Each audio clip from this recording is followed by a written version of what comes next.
今天给大家带来的是一款樱花小包，可以装下一个蓝牙耳机，还可以挂在包包上作为小挂饰。视频演示用到无骨牛奶棉以及3.0毫米的钩针。首先环形起针，起针完成后，编织4个锁针，4个锁针相当于1个长针以及1个锁针，然后绕线圈编织1个长针。接着编织1个锁针，我们按照1个长针1个锁针的顺序，一共循环9次，加上起立针一共10个长针。第10组完成后，收紧线圈，将线一次性拉出。最后在开始的第3个锁针上编织1个引拔针，然后将线剪断，第2圈换浅粉色的线，颜色可自行调整。首先在锁针的空隙处重新起线，将线勾出，编织3个锁针作为1个长针，在同一个位置再编织1个长针，在下一个锁针空隙处同样钩织2个长针。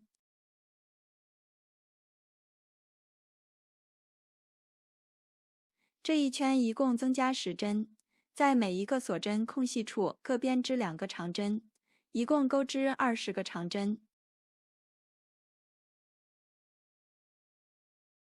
第2圈结束，在开始的起立针上引拔连接。第3圈首先编织3个锁针作为1个长针，在第2个针目上增加1针，钩织2个长针。在第3个针目上编织1个长针，在第4个针目上增加1针，钩织2个长针。这一圈同样增加10针，每隔1针增加1针，一共钩织30个长针。第3圈结束，在开始的起立针上引拔连接，然后在第2个针目上编织1个引拔针，在后面的针目上编织1个短针，在同一个位置编织1个中长针，在下一个针目上编织1个长针，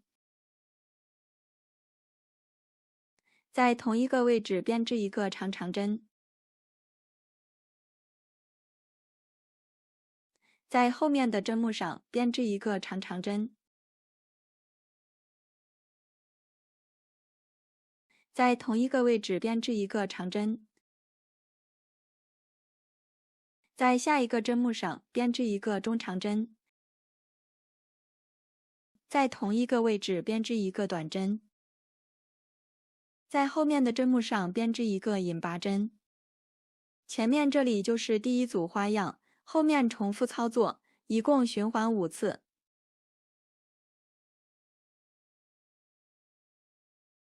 第4圈结束，第5圈换深粉色的线，钩织纯色，不需要换线。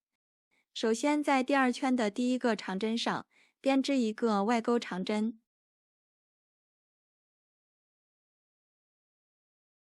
在接下来的3个针目上挑前半针的1根线，各编织1个长针。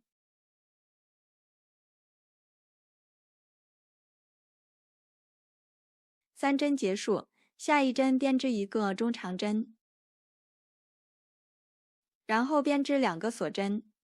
在同一个位置编织1个引拔针，在下一个针目上编织1个引拔针，然后编织2个锁针，在同一个位置编织1个中长针，后面按顺序编织3个长针。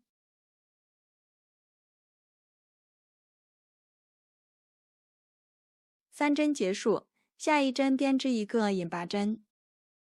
这样完成第1组花瓣，后面重复操作，一共循环5次。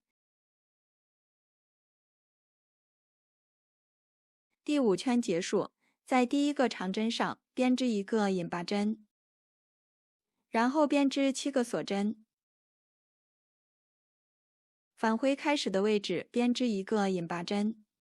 最后断线，将线段隐藏到织物内。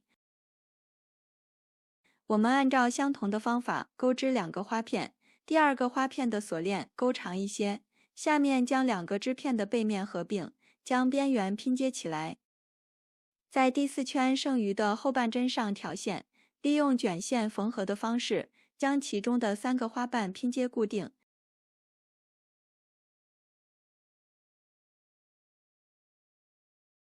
现在我们这款简单的樱花小包就完成了。本期的内容就到这里，下期再见。